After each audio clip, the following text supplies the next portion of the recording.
She's still laughing.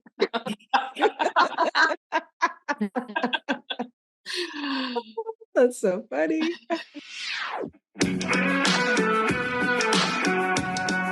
Welcome to 5 Lemons Left. We're the real stuff, the lemons making lemonade. So pucker up, because we're going to be discussing our life's lessons and the nitty-gritty details of our spiritual journeys.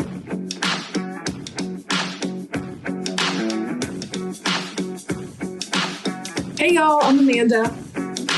And I'm Drusilla. I'm Melissa. Hello, this is Morgan. And I'm Penny. Welcome to our podcast today.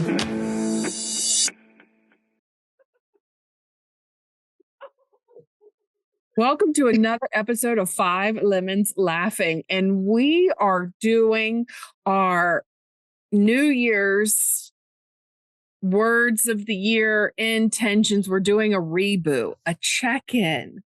What a great time of the year to go back and take inventory for how our year is going, what's working, what's not, what we're keeping, what we're leaving behind. So, I think it would be a good idea for us all kind of to state what our intentions were, what our words for the year were, and then we'll launch into how we're doing them. So I'll start. My word, I just went back and re-listened to that episode, and my word for the year is discipline. And discipline by the end of the episode, it was discipline in, I believe it was light and love. So I'm going to have discipline and light and love. So Melissa, what was yours? We'll just kick it around. Well, I found it interesting. I'm going to be very gentle with myself, but I found it interesting that I had to look back at what it was. Like maybe that's one of the things I need to like type out and put next to my computer or something. So I remember it because I think we thought so much about these things at the turn of the year. And so even if it's not relevant at this minute, there was something in the evaluation of last year that made me choose it. So I think it's still relevant. And what is it? Oh, let me keep talking. Courage, clarity, and contentment. Those are heavy duty. Yes. Yeah, those are heavy duty. All right, Drusilla, then you're next. Well, I should have just. So my going into the new year was being grounded and centered in self-love. And it has been on my mind the entire year. Not that means I've made a lot of progress, but at least it's been on. So I'll have to do some reflections today and just kind of think back to, in what ways I have made progress, in what ways that the areas that I probably could use a little more reflection and growth. Mm-hmm.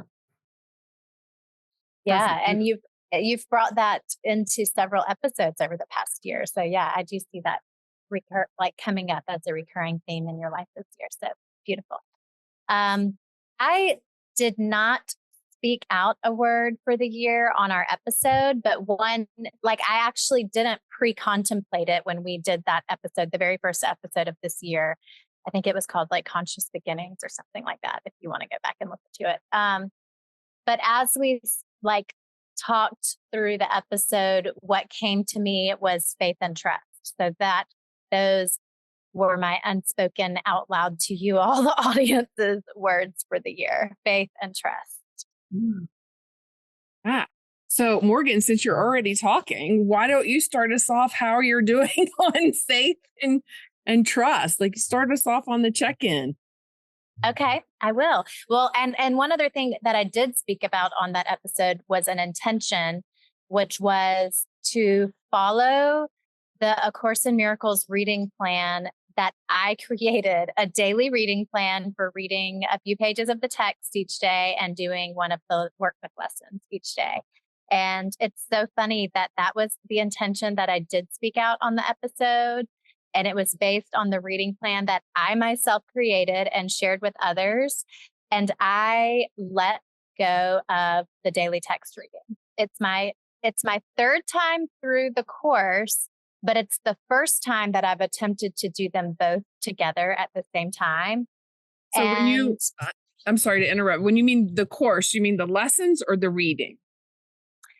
It's my third time going through the entire course. Again, I've done the text twice before. I've done the lessons twice before, but I've never done them simultaneously.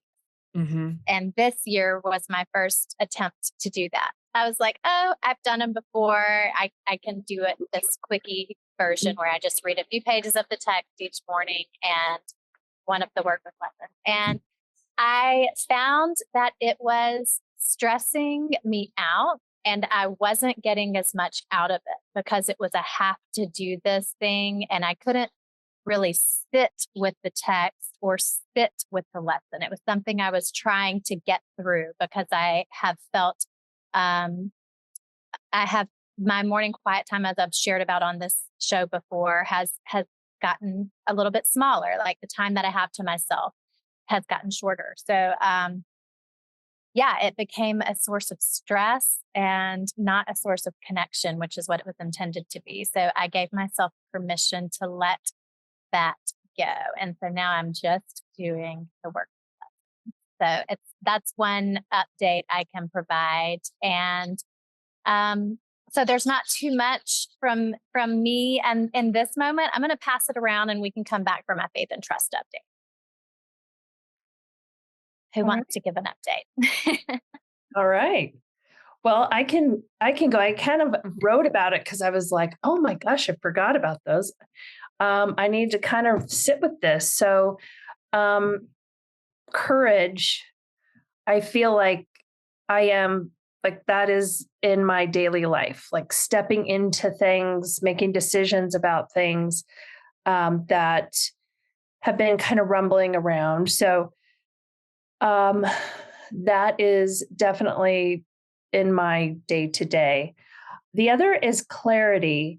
And I think when I said that, my intention was, even though I didn't realize it, was clarity on the future. So what's going to happen, how I'm going to get there, and that does not bring me peace. Being in the present brings me peace.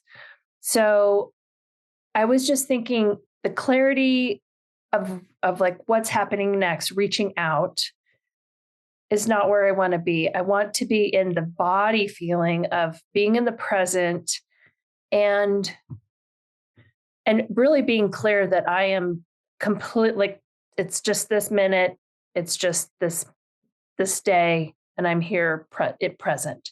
So that is the clarity I'm going to be thinking about and working with, I think, from here on out. Not to solve problems, to just be in the present. And then contentment, I think for me was linked to clarity. Like if I know it's all working out in the future, then I will be at peace now. And again, that's really not working for me. I'm in peace now by staying present. And I do this meditation, and the guy says, stop thinking about there and then, think about here and now. And so that's my thing, like there and then, it's like on the bookends, and here and now is in the middle. So, and that's what I want to be content with, is the feeling of being present. That's it for me. So you've shifted from a future focus to a present focus. And I think, go ahead. I think that I was telling myself it was a present focus, but I'm really, really smart with being able to like side, like, I'm going to figure this out, and I'm going to like create trust and faith by figuring it out and by knowing that the future is going to be okay and I don't have to worry about it. So I think it was just me coming up with another smart way of trying to control the future. Yeah. It's like spiritual ego was getting involved. Yeah. Yeah, I'm glad you explained that, because I was going to say that I remember you talking about it at the beginning of the year, and I wouldn't have guessed that you were speaking about future clarity. But yeah, thanks for sharing that, because I do know that our ego gets smarter, and it just really can take us for a loop sometimes. I realize that too, that I'm really just trying to trick myself into doing it right. Right. Yeah.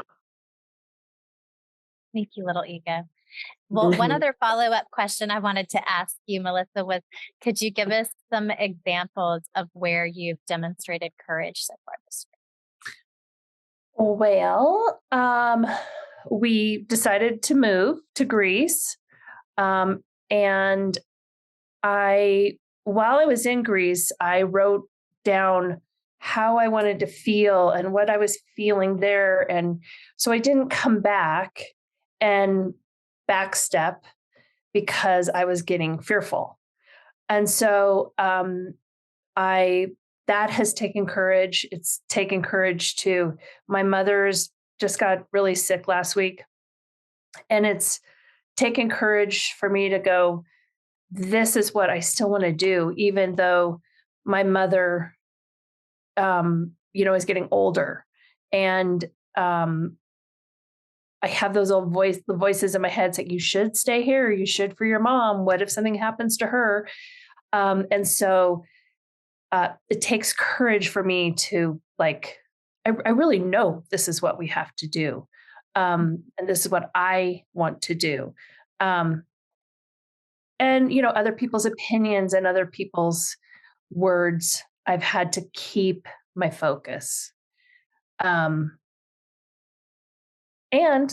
if it doesn't work out, it doesn't work out. If for some reason I don't go, I guess I still have to have courage that that's the way it is. So that would be one thing. And also just figuring out when you do that, when you do move to another country, what do you do with your job? What do you do with your kids? What do you do with your pets? What do you do with your stuff? And it takes courage to let go of stuff and know that that's you don't need it and all that kind of thing. So tons. I think it just claimed it in January, and the tidal wave rolled in. So yeah, lots of opportunities awesome. to practice courage. Yep. Well, What about you, Drusilla or Amanda? Yeah. We both said Drusilla first. So Yes, you did. So I think things just started happening. I think my intentions tend to be really, really strong. And so things, in other words, shit just hits the fan with me when I set intentions. So this year has been very powerful in way of how am I going to show up for myself.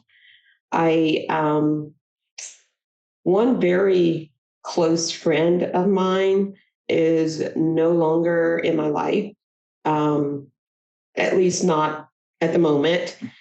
And that's probably one thing that I know was because of me standing up for myself in a way that was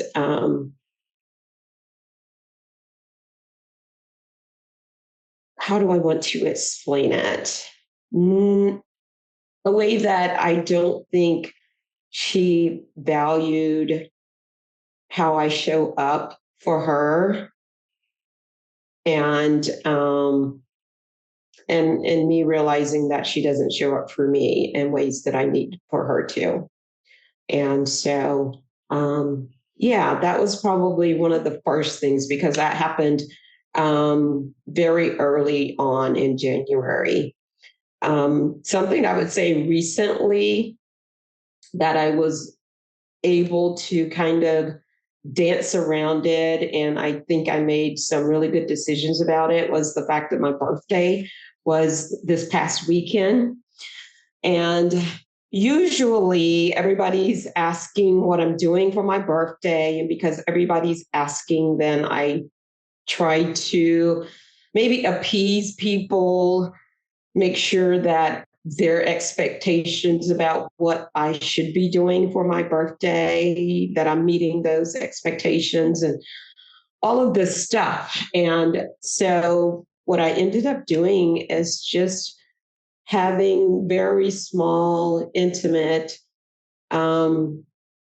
dinners or lunches with people that I felt more intimate with, instead of trying to do things to please, knowing that I was not going to be in a good place afterwards. That remorse, like, oh, I know I didn't want to have a birthday party. Oh, I know I didn't want to have all those people at my house.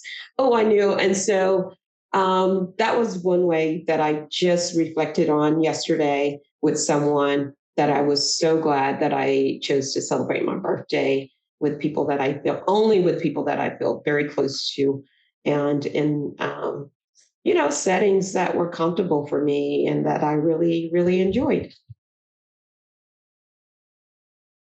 Good for you. That is self-care, right? Quite different than what I explained going into the holidays last year. Yes. Yeah.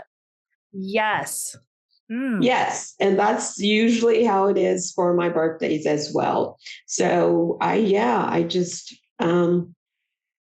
chose to do it differently this year. So let me ask you a question about your friendship. So how was, like, pushing pause on that relationship? How is that self-care? How are you, like, seeing it as self-care? Yeah. Because I felt like I was carrying the relationship for the most part. So meaning that for a year and a half straight, and you all probably heard me talk about it before, I was on the phone with her every day, almost coaching her through a personal situation. And so one day in the early part of the year, we were having a conversation, and I asked her a question just so she could reflect on some things. And she didn't like my approach. She didn't like the question I asked. And we got off the phone, and she sent me a text message. And I think normally in the past, I would apologize, even if it's something I meant and there were no ill will feelings in it. And this time I honored myself. I just honored what I felt. I honored what I said to her. And that was it. And she chose to say, well, I feel like you owe me an apology. And if not, then, so that's where it was left. And we've communicated via text a couple of times, but that's it. And I feel really fine about it, really do. Awesome. Did I answer the question, Amanda? No. I didn't hear it. I mean, I got more explanation, and like my mind is deducing how it is self-care, but you didn't give me a direct, like, this is how it's self-care. Honoring myself. Honoring yourself. That's the self-care part. Yes. Yeah. Like, this is a boundary that I have, and this is, Yeah. Okay. Yes. And I know I'm not going to chase relationships with grown, mature adults. Like, if you can't agree to disagree, or if you can't just move on from things, then, it's just what it is. She knows me to be in a very authentic, loving person. What else is there? Right. Beautiful. Thank you. That takes a great deal of discernment, I feel like, too, to like that whole like people expecting an apology from us. Like, it's such an easy area, I think, for women in particular to get caught up in just like, let's smooth things over, let's make this better, let's make this go away, and offer the apology, even if it's not heartfelt, even if they feel like they don't owe an apology. And then there's the flip side of that, where it's like, I'm not gonna apologize, and just like digging your heels in. And so I think it takes a great deal of discernment to find that space where you're honoring yourself, and you're coming from love, even in that, like, towards the other person. I don't know if I'm making myself clear, but anyway, I just want to acknowledge that. No, that was very clear. And yes. And of course, it wasn't always very clear from the beginning of the incident, right? The conversation. I had to reflect on it and make sure that I was aligning myself with, good intentions and coming from a pure, loving place. And I was very certain about that. I have no problems apologizing if I feel like it's authentic and it's necessary. How I say, I think rejection is God's protection. So last week it occurred to me, and this may not make sense, but even our own rejection of other things is God's protection. Like, even when we get that hint to, this is not okay for me anymore, this doesn't work for me, I feel like it's still from God. It's still God setting up the scenario for your protection, or for you to move on or something. But I do feel like, you are authentic, and for you to come to that decision really would be very a spiritual experience for you to go through. I hope that makes sense. But yeah, because I mean, it does get difficult, because we sometimes do use those relationships as crutches, as security. And so it was very difficult, because she's been one of my closer friends over the last, I would say, 3-4 years. And of course, in talking with her every day, it was just, very, very difficult to get to the place of being okay with how things transpired. Can I ask one more follow-up question? Sure. How has it been? Have you had any, like, has the ego come in and like wanted to manage her perception of you, or her perception of the situation? Or has it been fairly easy for you to just let it be what it is, and not need her to see you in any certain way, or see the situation in any certain way? Does that make sense?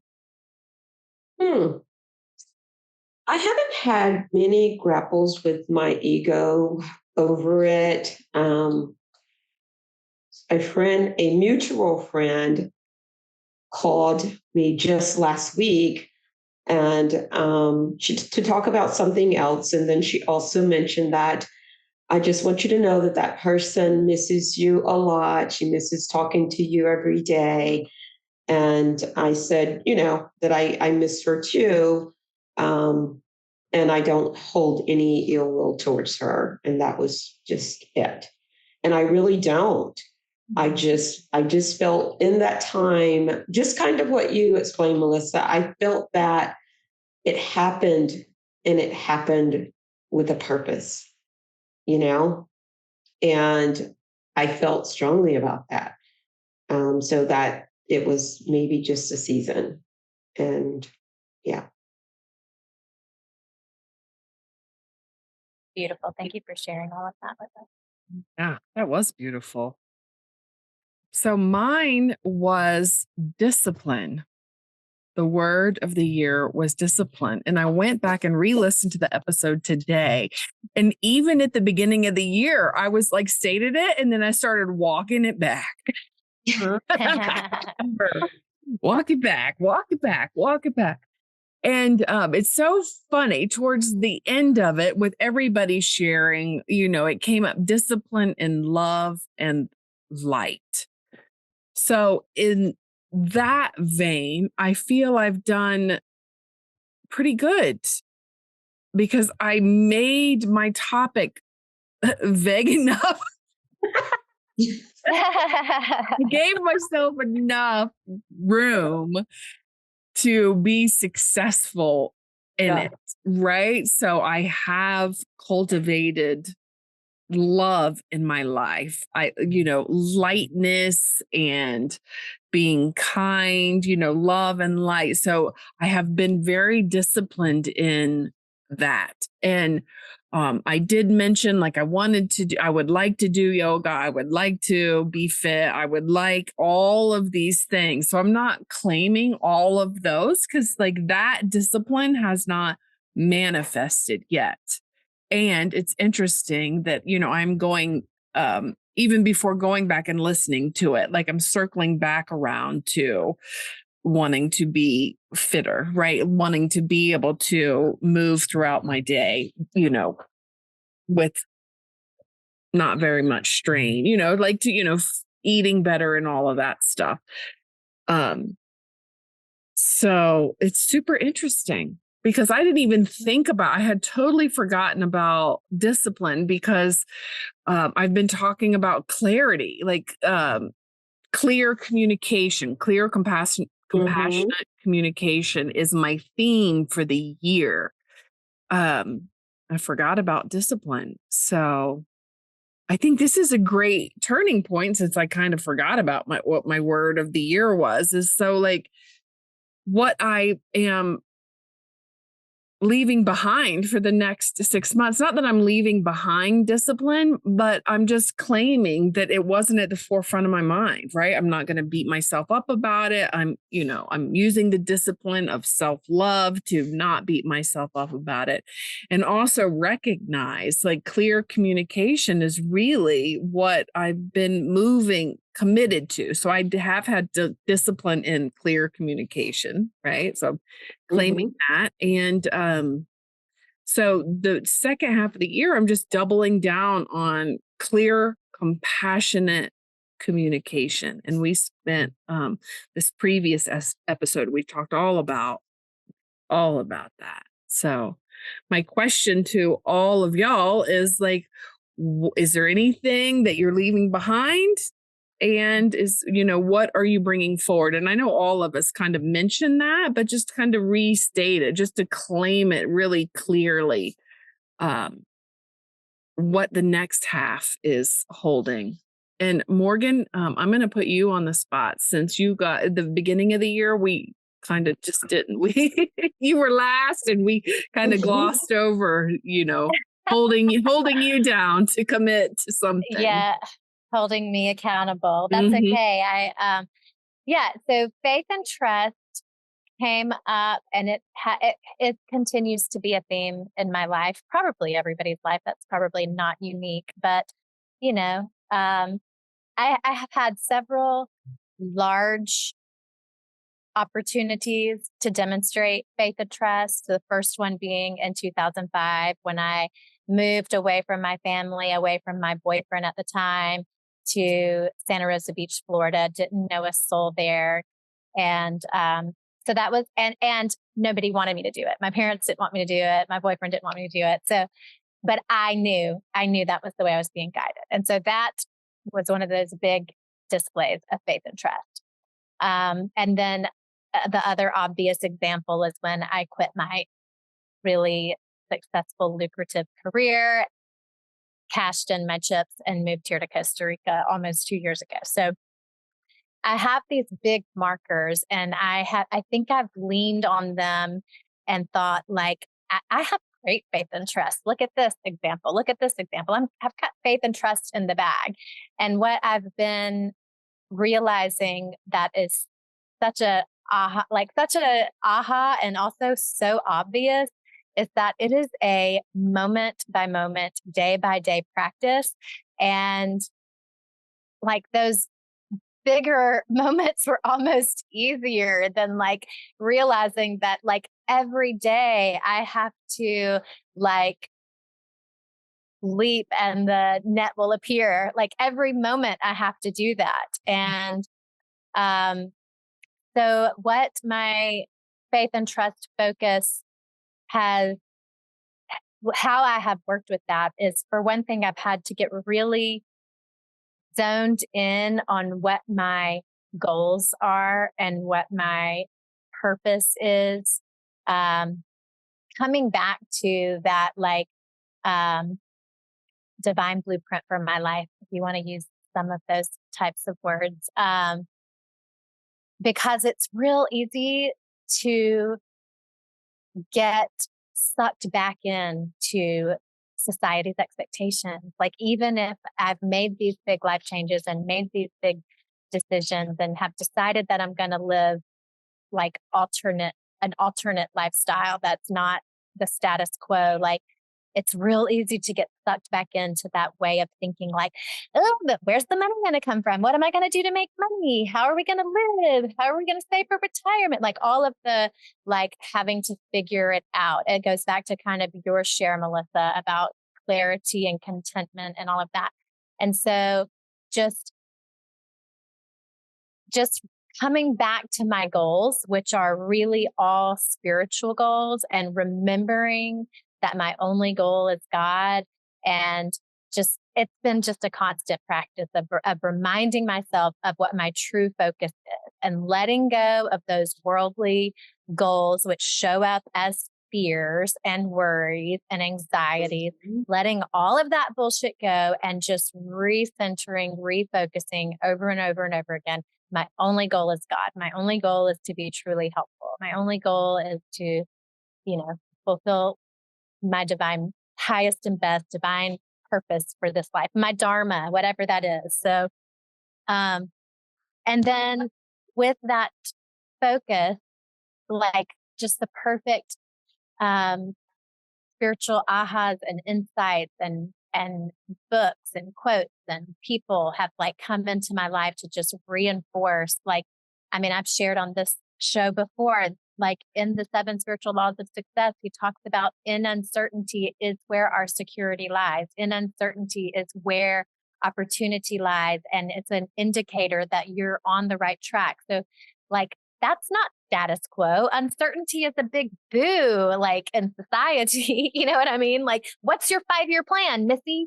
Like, that's not living in uncertainty. And so anyway, yeah, that's where I am with faith and trust. My long, rambly, roundabout answer. It wasn't rambly at all. It sounded like a great explanation of how you're living in your word. Yeah, I love it. I do too. I tell you, when we had that conversation last Thursday, Morgan, in your study group, and that's kind of where we came back to. And I really got way out of the little stinky funk I was in because of that conversation, and just reminding myself of the exact same thing that you just said. So, and for me, I'll go ahead and answer, Amanda, since you probably were going to call on me next. hold on. Before you go there, you have to like, Okay. because I wasn't at the Thursday thing. So if you'll just recap kind of the gist of the Thursday, since you made reference to it. Yeah, so it's Morgan's Course in Miracles study group. Mm-hmm. And yeah, so we were just talking about, some of the challenges with I was saying that I had been on such a grand spiritual trajectory. And then all of a sudden, after my premiere, I felt myself kind of spiraling back. And probably because of expectations from other people. And for whatever reason, it was just getting really difficult for me to stay grounded in honoring my spiritual commitments and intentions. And by the end of the study group, it just kind of dawned on me that I had lost focus because I wasn't putting source, God, in the center or forefront, should be forefront of everything, and everything else is just ancillary, right? And it was kind of that it was reversed, that I was doing my spiritual practice, but in my mind, I was like, oh, I need to hurry up so I can go do XYZ, right? And so during that discussion, it just became so clear to me that I just needed to refocus and get back centered and grounded on source, and which is the same as self-love, right? All love is self-love, and it all comes from source. And I started back reading The Path to Love by Deepak Chopra. And I'll tell you, every time I pick up that book, within the first 10, 15 pages, it's like I get this overwhelming feel of love. Overwhelming every single time. So that's my go-to when I know that I'm out of sorts and that I need to focus back on self-love, on source. And so, yes. So, and since I did that last week, I've had so many inspirational drops. I tell you, it's just been so powerful. Yes. Thank And you. the other part to that, what am I to leave behind for the 6 months? Yeah. Is there anything that you're leaving behind and then you're recommitting or, to the second half of the year? I'm still committed to self-love wholeheartedly. And it is such a big part of spiritual growth. I mean, it's pretty much everything, right? It touches everything. It influences everything. But I think it's really important that I stay focused on it, because I feel like there's still some areas that I could use some more growth and clarity around. And because it's kind of like you, Morgan, with the career thing that's very unconventional for me as well. And it does take approval, or at least engagement from a lot of people for me to be able to pull off what I'm doing. So at the same time, it just becomes very complicated to be able to sell what I'm doing and to be able to maintain certainty and surety in what I'm doing when I'm getting rejection or negative feedback or no feedback or whatever it is. And so it does become so challenging to stay in the place of, grounded and centeredness and focusing on self-love and all of that. So I have to maintain my commitment to self-love for that reason. Beautiful. Melissa, what about you? For the half year, like what are we giving up? Yeah, like, what are you like? Drusilla said she's continuing on. So there's nothing that she needs to let go of. She's continuing her word. Is there anything yeah. I think, kind of like I said before, I think I'm going to give up working out in the future and the then and there. And again, it's a practice. I mean, like Morgan and Drusilla said, these are things that I know in my mind, but you have to recommit and rework at it all the time, especially in this world. There's so many things that can pull us. I mean, I can't imagine making a movie and having it be like a piece of your soul or your art, and really the whole system after making a movie is all based on if people like it. And so, like just what you would have to do to stay grounded and to stay like loving yourself no matter what. For me, that would be a constant I'd have to renew that all the time and really keep focusing on that. And so for me, it's just staying in the present. And that is another recommitment, minute by minute. I love that. That's such a better way to describe it, instead of like what are you letting go of? Like, what's the recommitment? What is moving forward? Thank you, Melissa. That was perfect. Yes. Of that, Amanda, I heard you say in your share that one thing that came up at the beginning of the year was that you would like to do more yoga, you would like to be fit, and that still rings true for you as a desire, and yet nothing really has shifted in that department. So will you be carrying that intention forward, and what can propel you to have some momentum in that intention if you will be carrying it forward? So, in clear communication. So Mike and I are working through a plan to do this together, right? So recommitting to open communication about what I really need in my diet, when I really need to leave behind. So being really clear about that, and opening up the communication about, okay, it's time to exercise, and getting him on board has really helped me to do that. And I will say that things kind of fall away without me really realizing it or being hard. So like somewhere in the last several months, I've stopped putting cream in my coffee in the morning, right? I still do the sugar, but not the cream. So so things are shifting. Like I'm, not as fast as the world society would say, like Morgan, like you were describing, like if I let society dictate timelines, I would feel like I'm failing at it, but I'm leaving that behind. Yeah. Yeah. So I will continue. Like I've made a commitment to go riding and to be with rivers. So I'm really doing well on that. Yeah. So what was the question, Morgan? I don't know if I answered. I think what I hear is you're gonna allow it to be easy, like the letting go of the creamer and the coffee and the incorporating, communicating with your husband and bringing him into it so he can support you in that. Like that's what I hear.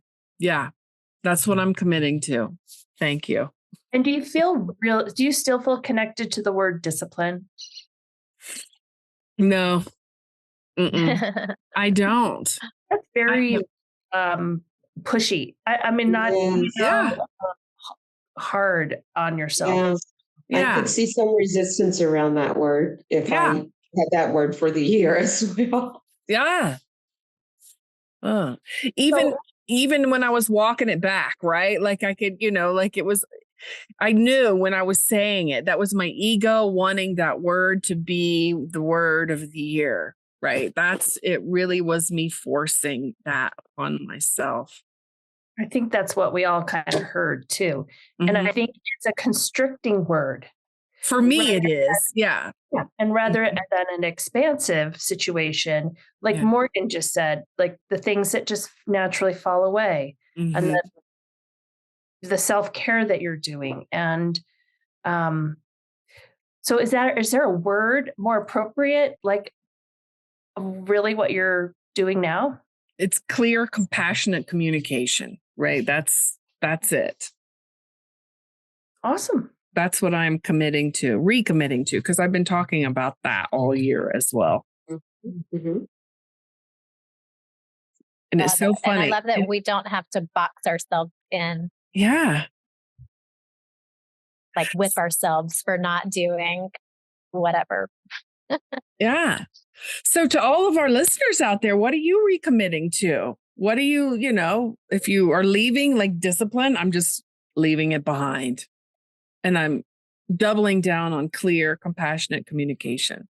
We would love to know what you're doing. Let us know. Yeah. Whether you're friends, you can personally text us, or you can, leave a comment on our website. I'm not sure, Morgan, I'll let you handle that part.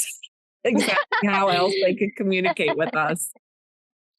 Well, we'd love for you to comment on Instagram, Facebook, or YouTube. Let us know when this episode, after you've listened to it, just hop on there and share. What are you leaving behind? If anything, what are you recommitting to? Yeah, we love to hear from you. And while we're on that topic, I just want to give a shout out to Rebecca Barone. I had a lovely Zoom call with her last week, and she said that she listened to our episode and she has shared it so many times with her friends, and that just made my heart smile. So I just wanted to thank you, Rebecca. I want to do a shout out too. Maureen shared, so thank you, Maureen, for listening. And she also shared it with a friend of her named Marissa or Larissa. Awesome. We were at a party and it was really loud and I couldn't hear, so if I'm getting your name wrong, I'm sorry, but welcome to our community. Yeah. Yes. Awesome. Awesome. Well, thank you so much for listening. Thank you, Amanda, for this awesome topic and midway check-in. It's so hard to believe we're over halfway through the year now. So yeah, check out our website if you want more information about our podcast, 5lemonslaughing.com. That is 5lemonslaughing is our username on Instagram, Facebook, and YouTube as well. So come find us. Interact with us, share with your friends, leave us a comment or a review.